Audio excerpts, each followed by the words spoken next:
I'm Dr. Prem Subramanian at the University of Colorado School of Medicine, where I am the Division Head of Neuro-Ophthalmology. In the next several minutes, I'm going to share with you neuro-ophthalmic trauma pearls, information that I think will help you to manage your patients who come in with suspected neuro-ophthalmology problems after head trauma. The situation that concerns most of us is the concern that a patient may have a traumatic optic neuropathy. These are patients who have had vision loss after trauma. Typically it's unilateral. Some patients are unfortunate enough to have bilateral injury. The characteristic patient who suffers from traumatic optic neuropathy is one who gets a blow to the forehead. There is a focusing of energy from the brow to the orbital apex in patients who sustain significant force delivered to that area. So when a patient has an injury of this nature, especially if they have been in a motor vehicle collision, they hit their head, and they were either not wearing a seatbelt or a helmet, you can be highly suspicious for traumatic optic neuropathy, the cardinal sign, of course, being the afferent pupillary defect.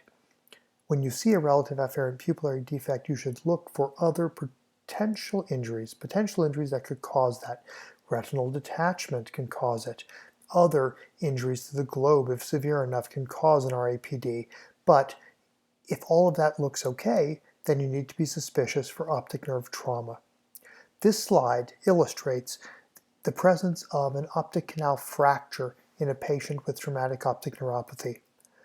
What I want you to take away from this series of images is that the presence of optic canal fracture is common. The presence of fracture alone is not the reason to treat patients surgically.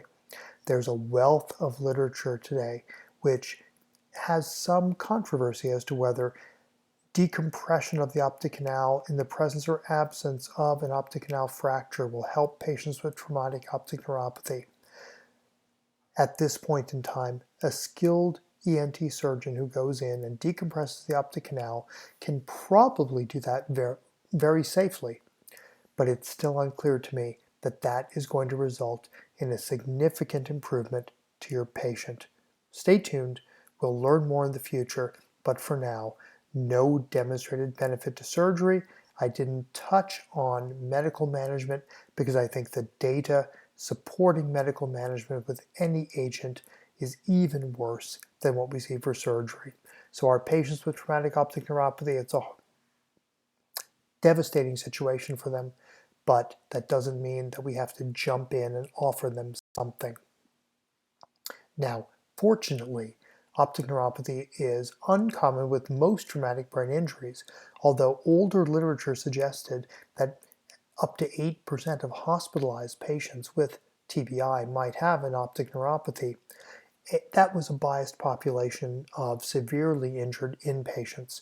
Looking at all patients injured with TBI and admitted to hospital in a prospective series of 200 patients, only one was found to have TON. And in fact, if we look at facial trauma patients, not those with TBI, of over 5,700 patients, only one had a likely traumatic optic neuropathy. So when you see a patient with facial trauma, TON is unlikely. If they have head trauma that is not severe, TON is still quite unlikely. Emphasizing that in a military population, there's an association between severe eye injury and TBI or systemic neurological injury, but this is again in patients with overall poor systemic status, not applicable to most patients we see, especially in an outpatient setting. Two last points. Traumatic strabismus and diplopia may occur from minor head trauma if a fourth nerve palsy occurs, but third and sixth nerve palsies are not common with minor head trauma. You need significant force delivered to the head. If there was minor injury, look for a pre-existing lesion on neuroimaging that might have predisposed the patient to injury of the nerve, injury of that cranial nerve with minor trauma. Otherwise, consider supranuclear causes that might cause strabismus, and then, like we do with other types of sudden onset cranial nerve palsies, we wait before surgical intervention. Aberrant regeneration is both a surgical challenge and a warning sign to make sure there's not some other structural lesion.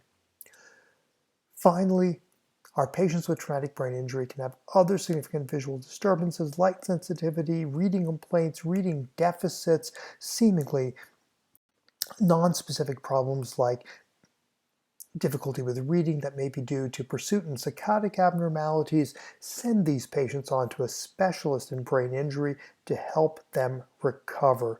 Don't dismiss their complaints as being simply malingering or some other aspect of TBI.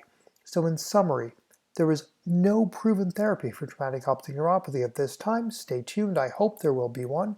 Traumatic strabismus requires patience and careful follow-up over time to look for improvement, and there can be a host of other non-specific symptoms with traumatic brain injury.